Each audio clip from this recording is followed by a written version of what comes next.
Olá, meu nome é Emily Gabriele e neste documentário iremos falar sobre o reino animal e os filos que o compõem, explicando suas características anatômicas e morfológicas, transformadas ao decorrer do tempo por conta dos processos evolutivos que fizeram deste o mais diverso dentre os demais reinos. Meu nome é Gonçalo. Meu nome é Fernanda Frank. O que nos leva a questionar tais criaturas podem pertencer ao mesmo reino, uma vez que a estrela do mar não possui nem órgãos nem tecidos definidos.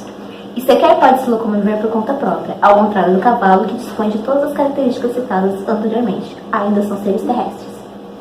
Olá, meu nome é Matheus. E meu nome é Gabriele. Voltando aos primórdios dos tempos, iremos contar a história não apenas desse reino, mas também da sua interferência no meio ambiente e na terra. No reino animal, podemos encontrar desde seres microscópicos, como um ácaro, pequenos crustáceos ou nematóides, E até um gigante pesando várias toneladas, como no caso da baleia azul. Se compararmos uma estrela do mar com um cavalo, veremos diferenças gritantes em suas estruturas.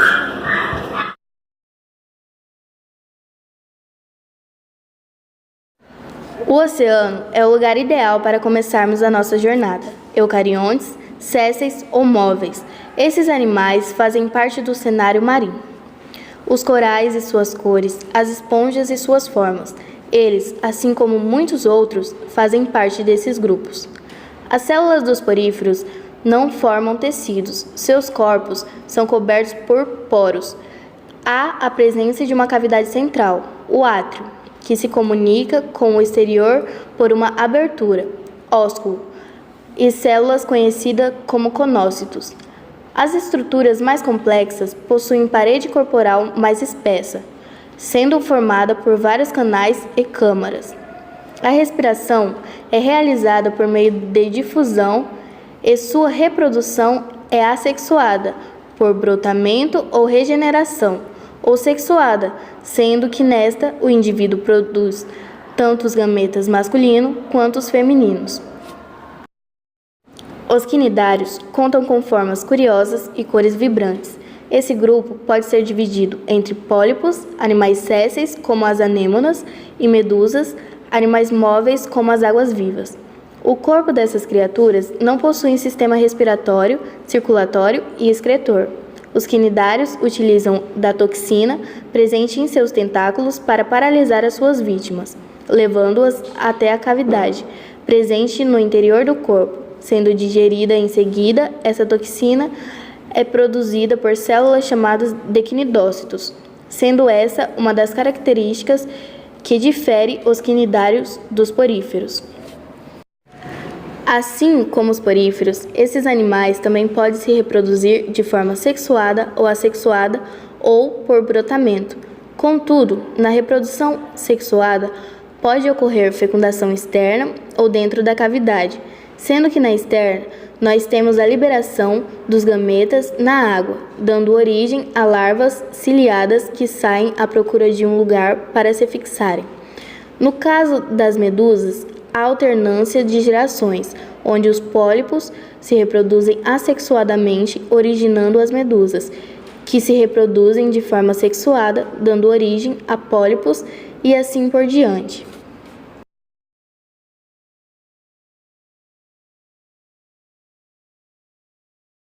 Muitos dos plateumintos são parasitas e causam doenças nos seres humanos e em outros animais.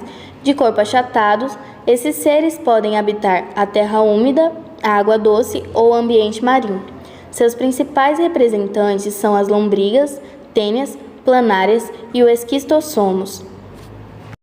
A mesoderme não forma cavidade. São animais protostômios, triblásticos, possuem simetria bilateral e não são segmentados. O sistema digestório é incompleto, ou seja, formado pela boca, pela faringe protrátil e o intestino ramificado.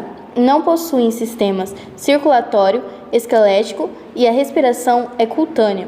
É a partir dos plateumintos que surgem as estruturas excretoras, apresentam cefalização e a maioria das espécies são hermafroditas, com reprodução sexuada e assexuada. Esta última ocorre por meio do processo de regeneração, como no caso das planárias, onde um indivíduo, ao sofrer dano se divide dando origem a outro. Os nematelmintos possuem corpo cilíndrico e alongado, não possuem estrutura de fixação nem locomotoras. Nesses seres, a mesoderme forma uma cavidade que não é totalmente revestida, ou seja, são pseudocelomados e protostômios. Não possuem sistema respiratório, circulatório, esquelético, contudo, foram os primeiros animais a apresentar sistema digestório completo, ou seja, com boca, faringe, intestino e ânus. Excretam amônia e possuem um anel nervoso ao redor da faringe. Quanto à reprodução, a maioria dessas criaturas são dioicos, ou seja, os sexos são separados, tendo assim a divisão de machos e fêmeas. O dimorfismo sexual faz com que os machos e as fêmeas possam ser visivelmente diferenciados, sendo as fêmeas maiores que os machos. A fecundação é cruzada e interna. A principal forma de reprodução é a sexuada, apresentando estágios larvais durante o seu desenvolvimento.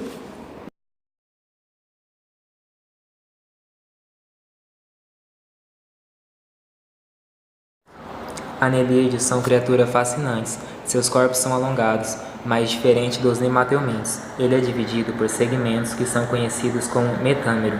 Essas estruturas abrigam diversos órgãos. As minhocas são animais facilmente encontrados em solos úmidos e muito usados para a pesca, e é o representante mais conhecido deste grupo. Anelídeos possuem um sistema digestório completo. A respiração é cutânea, sendo as glândulas mucosas essenciais para manter seus corpos úmidos e assim auxiliar na respiração. O sistema circulatório é fechado. O sangue circula através de corações. Os anelídeos possuem hemoglobina, assim como nós seres humanos. Isso significa que se pegássemos um bisturi e abríssemos uma minhoca ao meio, veríamos filetes vermelhos escorrendo. Em outras palavras, ela sangraria. O sistema nervoso é constituído por gânglios ventrais. Essas estruturas também estão presentes nos artrópodes. A maioria é hermafrodita, contudo também há dioicos.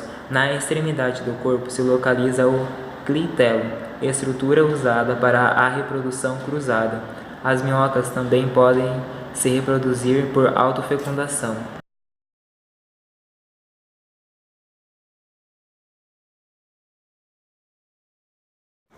De corpo mole, envolvido por uma concha calcária, os moluscos fizeram do mar o seu habitat. Temos como representantes as ostras, os polvos e os caramujos. O sistema digestório é completo. Há a presença da rádula, estrutura usada na raspagem do alimento. Contudo, nem todos possuem tal estrutura. A respiração pode ser branquial, pulmonar ou cutânea, dependendo de qual animal estamos analisando. A excreção é feita por nefrídeos, que agem como se fossem os rins dos invertebrados. A circulação é aberta, o coração possui 1 ou 2 átrios e um ventrículo. O pé é a estrutura muscular mais desenvolvida dos moluscos, ajudando-os no processo de locomoção. Os animais desse grupo, pertencentes ao ambiente marinho, são ágeis, pois se locomovem pela expulsão de jatos de água, que saem pelo sifão. No exterior do animal há o manto, que envolve o corpo do animal e secreta a concha, um exoesqueleto calcário que os protege de ameaças externas, tendo também várias outras funções. Nos moluscos, a reprodução é sexuada, fazendo-se presente a fecundação interna e cruzada. No caso do caramujo de jardim, durante o ato, os indivíduos se aproximam e encostam seus poros genitais. Ao final do processo, os ovos se desenvolvem e eclodem, liberando indivíduos semelhantes aos adultos.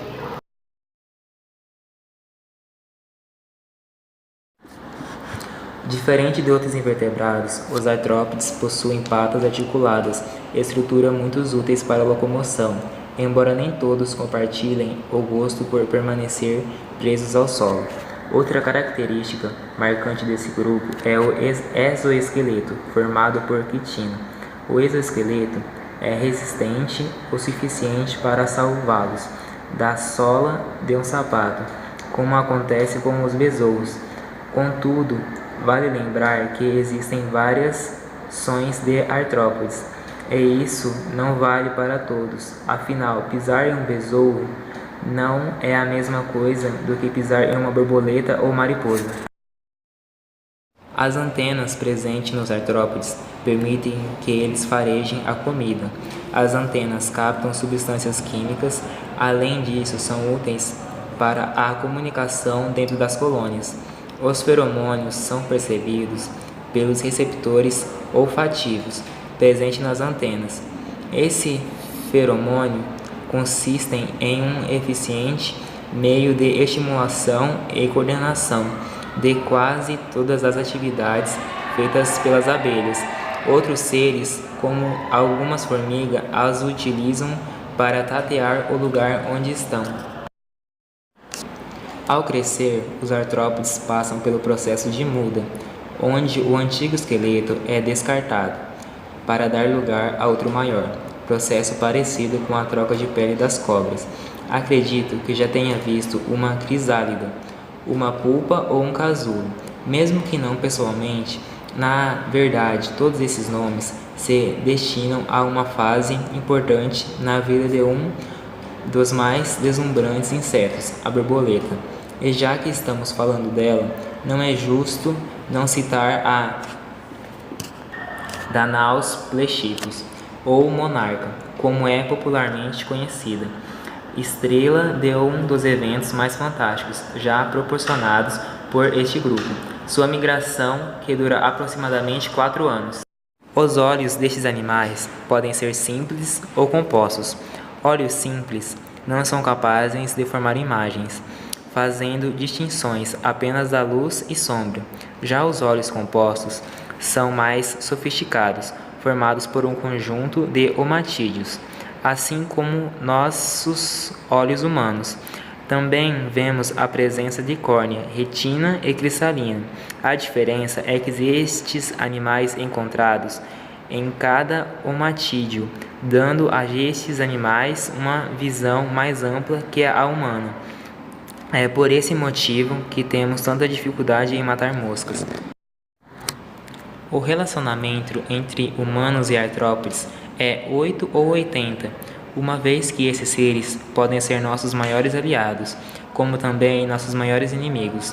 Sem os polinizadores, não teríamos alimento em nossa mesa, ao passo que a picada de um aracnídeo é capaz de proporcionar graves danos à nossa saúde.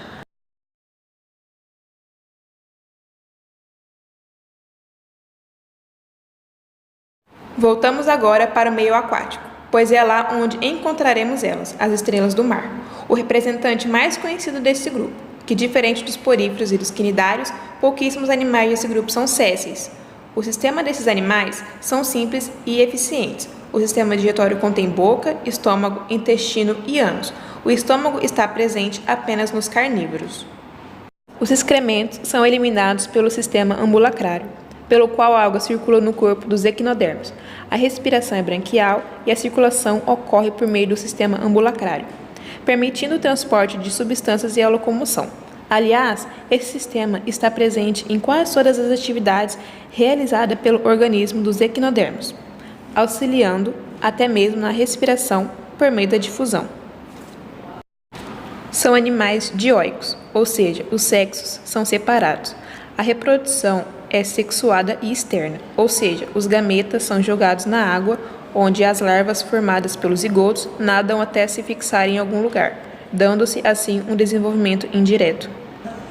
Protocordados são seres marinhos cordados, ou seja, possuem notocorda, que não possuem caixa craniana e coluna vertebral. Costumam viver no litoral, enterrados na areia ou fixo em rochas e algas. A reprodução é sexuada com fecundação externa. Um dos membros mais intrigantes deste grupo é o anfioxo.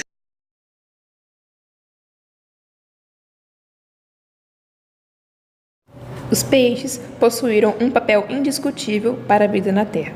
Isso porque foram eles as primeiras criaturas invertebradas a ocupar o nosso planeta. Eles foram os desbravadores que transformaram toda a vida como conhecemos hoje. São animais aquáticos. Eles são encontrados tanto em água doce quanto em água salgada. Possuem um sistema circulatório fechado, ou seja, o sangue e os gases não entram em contato com as demais estruturas, assim como nos seres humanos.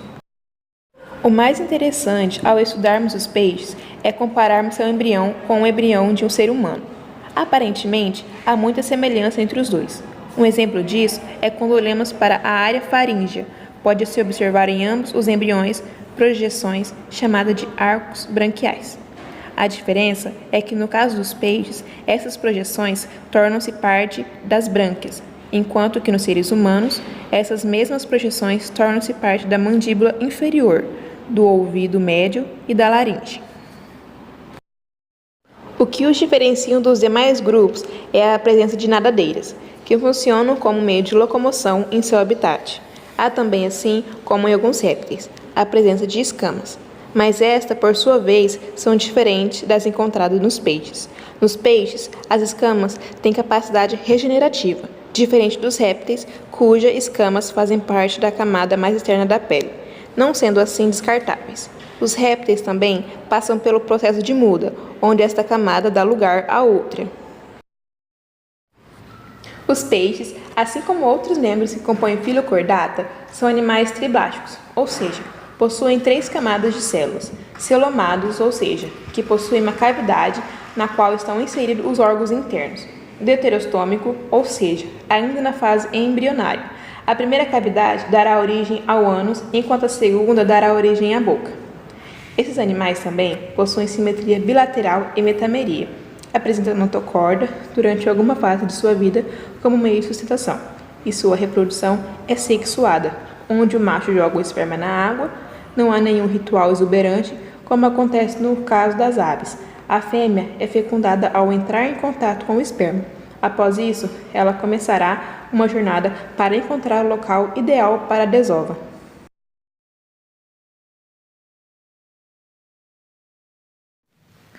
Uma característica do grupo dos anfíbios é a passagem pelas 2 fases ao longo da vida, a aquática e a terrestre. Presente em praticamente todos os membros desse grupo, os sapos, rãs e as pererecas são os representantes mais conhecidos, mas nesse grupo estão presentes também as salamandras e as cecílias, ou cobras cegas como são popularmente conhecidas. Assim como os peixes, sua temperatura muda de acordo com a do ambiente. Comparando os anfíbios com os peixes, vemos que, enquanto os peixes não sobrevivem fora da água, anfíbios vivem parte de suas vidas em ambientes aquáticos, contudo, nunca ficam totalmente independentes da água. Quando um sapo não passa de um minúsculo girino, ele respira por meio de brânquias. Ao término de seu desenvolvimento, ele passa a habitar o meio terrestre. Também, sua respiração passa então a ser pulmonar e cutânea. No processo da evolução, os anfíbios tiveram um papel importantíssimo. Ainda que não tenhamos um momento registrado, o dia em que um corajoso e curioso peixe deixou a água e se arrastou para a terra, ficará para sempre na história. Um pequeno passo para um peixe, um salto gigantesco para a humanidade. Claro, provavelmente não foi da forma como imaginamos, mas as evidências comprovam que sim. Os anfíbios evoluíram a partir dos peixes. Os peixes que deram origem aos anfíbios ainda podem ser encontrados no Brasil, na Austrália e em partes da África. O coração desses animais apresenta 3 cavidades, 2 átrios e um ventrículo.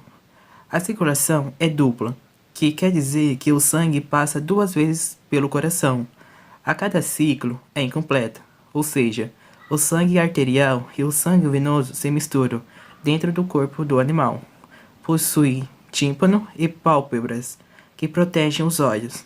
A língua bem desenvolvida é usada na captura de insetos. Essa característica também foi adotada por alguns répteis, como o camaleão.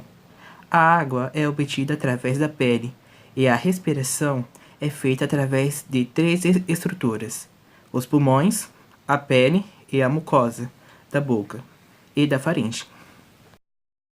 Muitos anfíbios são venenosos. mas raramente esguicham veneno, e nem todo veneno é prejudicial aos seres humanos, pois alguns desses animais são tóxicos apenas para os predadores, fungos ou bactérias que atacam sua pele. Contudo, se nós agredirmos um animal, uma glândula de veneno pode se romper e o veneno será liberado sem querer. Nos sapos, rãs e pererecas, os sexos são separados. A reprodução é sexuada e a fecundação é externa e ocorre em meio aquático. O embrião consome alimento rico em reservas originadas do óvulo. Após a eclosão, surge o girino, que passa por metamorfose até chegar à fase adulta. Antes de encerrarmos esse capítulo, vale lembrar que pererecas são pequenas, possuem olhos grandes e esbugalhados.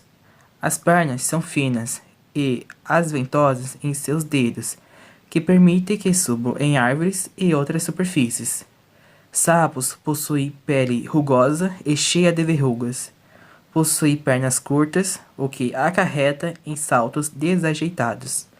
Possui glândulas de veneno, contudo, ela só é liberada se o animal sofrer pressão externa. Já as rãs têm pele lisa e lustrosas. Possuem pernas longas e as patas podem ter membranas que as ajudam a nadar. É considerada um prato exótico em muitos países.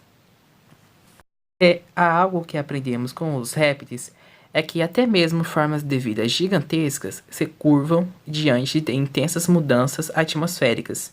Os fósseis dos museus nos provam isso. Contudo, esses animais foram os primeiros vertebrados capazes de sobreviver em ambientes secos. Com algumas exceções, claro. Jacarés, tartarugas, cobras e lagartas. Todos fazem parte desse grupo, que já abrigou os maiores e mais ferozes seres que a Terra já viu. Assim como os peixes e os anfíbios, a temperatura corporal dos répteis se altera de acordo com a temperatura do ambiente, ou seja, são animais endotérmicos.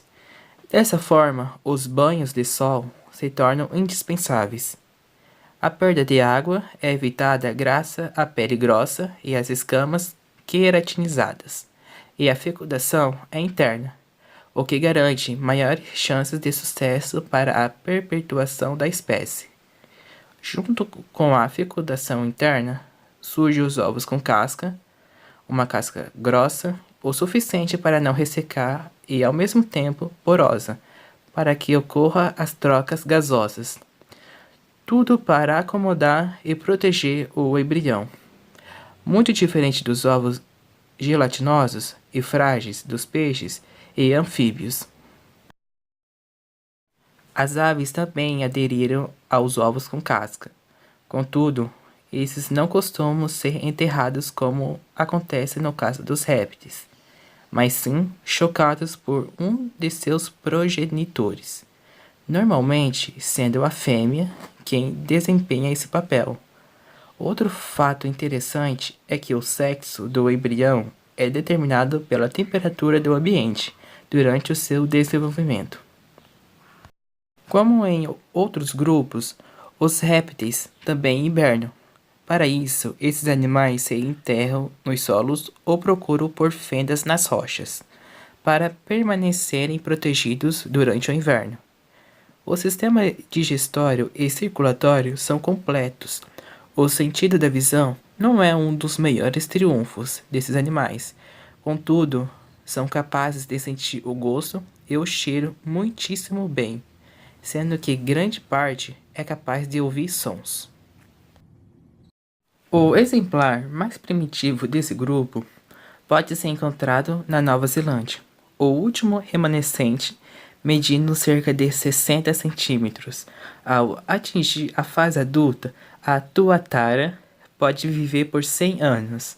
No entanto, assim como seus ancestrais, a tuatara também corre o risco de desaparecer. A espécie está ameaçada de extinção desde 1895.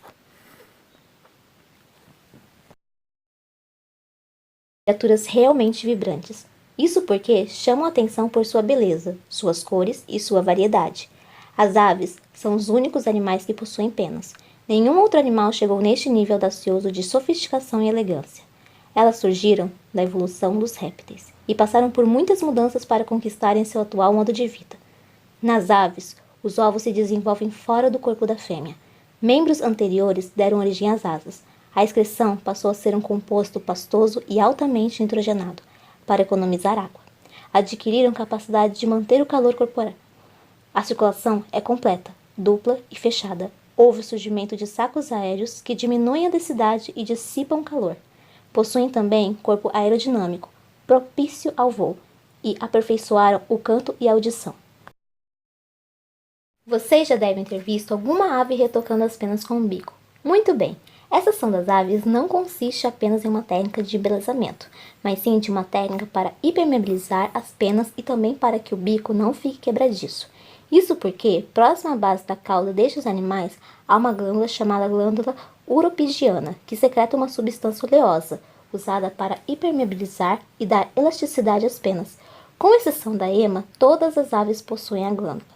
Aves de vida aquática, como patos e mergulhões, necessitam dessa proteção para impermeabilizar o corpo e mantê-lo sempre seco desta forma. A glândula é mais desenvolvida nessas aves. As penas crescem a partir dos folículos que estão na pele e existem muitas classificações. Durante o desenvolvimento da ave, os pigmentos são depositados nas penas. O resultado disso é sua coloração. Além de serem importantes para o voo, as penas agem como isolante térmico, além de protegerem a pele de agentes externos. O esqueleto desses animais precisa ser leve para que possam lançar voo. Assim sendo, seus ossos são ossos pneumáticos, possuindo cavidades para diminuir o peso. Assim como nos mamíferos, os músculos são aumentados. O formato do bico é adaptado ao tipo de alimentação da ave. Para os beija-flores, bicos longos e finos para sugar o néctar. Para as araras, bicos grossos e curvos para auxiliar na quebra de frutos e sementes. O sistema digestório é formado por boca, uma faringe curta, esôfago tubular que se dilata no papo, local onde o alimento fica armazenado e é umedecido. Aves não possuem dentes. Contudo, elas possuem um estômago mecânico, a moela, onde o alimento é triturado. O sistema circulatório é fechado e completo. O coração possui 2 átrios e 2 ventrílocos. A respiração é pulmonar e na base da traqueia há uma estrutura chamada siringe, com músculos vocais, responsáveis pelo canto, usado para a comunicação das aves e para a época de acasalamento. As aves são dioicas, ou seja, os sexos são separados, com fecundação interna, ovíparas e com desenvolvimento direto. A fêmea possui apenas um ovário, que produz grandes óvulos, passando por um longo canal. O ovo sai pela cloaca. Normalmente, os ovos são chocados pela fêmea. Contudo, há casos como o do avestruz e do pinguim, onde é o macho quem choca os ovos. Também há casos nos quais ambos os pais desempenham este papel, como ocorre com as calopsitas. No ninho, o período de incubação dura de 20 a 30 dias, variando conforme a espécie. Nos ovos existem substâncias, o vitelo, que nutrem o filhote em formação.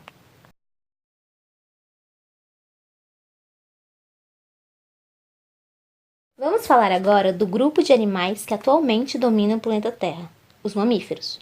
Uma característica marcante que o diferencia dos outros grupos é o cuidado com os filhotes, a força dos laços familiares, gerados desde o primeiro contato de mãe e filhote durante a amamentação, período marcante na vida destes animais. Uma característica única dos mamíferos é a capacidade de brincar. Os jovens mamíferos aprendem quase tudo o que necessitam saber para a sua vida adulta através de brincadeiras, onde as criam experiências entre si com adultos, as técnicas de caça, luta e acasalamento. Segundo estudos, os mamíferos também se originaram dos répteis, passando por diversas mudanças ao longo do tempo. No lugar das escamas surgiram os pelos. A temperatura interna destes animais é constante.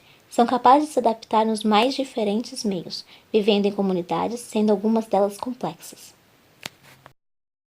O sistema digestório dos mamíferos é formado por um longo tubo que vai da boca ao ânus.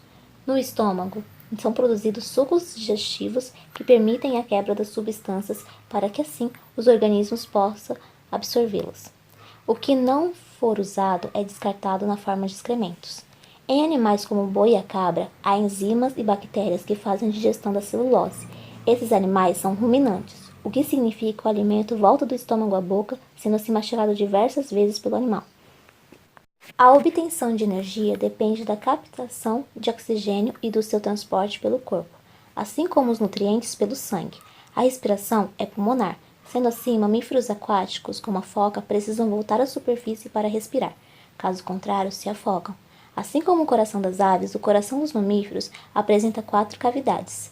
A circulação dos mamíferos é fechada, dupla e completa, sem que haja mistura de sangue venoso com arterial.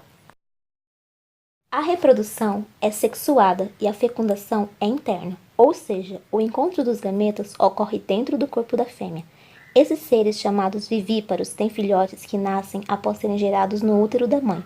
Quase todos os filhotes de mamíferos nascem diretamente do corpo da mãe e em estágio avançado de desenvolvimento. Ou seja, já nascem com a forma semelhante à que terão quando forem adultos. Isso dá mais segurança ao embrião, sendo visto como uma vantagem trazida pela evolução. Enquanto o filhote está se desenvolvendo no útero materno, recebe nutrientes de oxigênio através da placenta, pelo cordão umbilical. Podem nascer um ou mais filhotes, pois o número varia dependendo da espécie. Após o nascimento, o filhote se alimenta de leite materno e recebe os cuidados da mãe nas primeiras fases da vida. Nós, seres humanos, pertencemos a este grupo. Ao nascermos, recebemos os cuidados e a proteção de nossos pais, e esses cuidados se estendem durante boa parte da vida do indivíduo. Em outras palavras, esse laço jamais é rompido. Cachorros, em média, vivem 13 anos, ou seja, 13 anos já fazem dele um cão idoso. Contudo, para nós, seres humanos, 13 anos ainda continua sendo a ponta do iceberg, e é essa a nossa maior conquista evolutiva. Não apenas a nossa longevidade, mas sim a nossa curiosidade e capacidade de raciocínio. Esses 2 elementos juntos fizeram de nós as criaturas que hoje dominam o mundo. O fato é que temos mais tempo para adquirir conhecimento, mais tempo para aprender, e por vivermos em sociedade, podemos adquirir conhecimento de várias fontes, com nossos pais, parentes, amigos, professores, pastores, médicos, psicólogos, por meio de livros e internet, e assim por diante. Temos mais tempo para explorar o mundo. Desta forma, a nossa bagagem intelectual é maior do que a de qualquer outro ser vivo.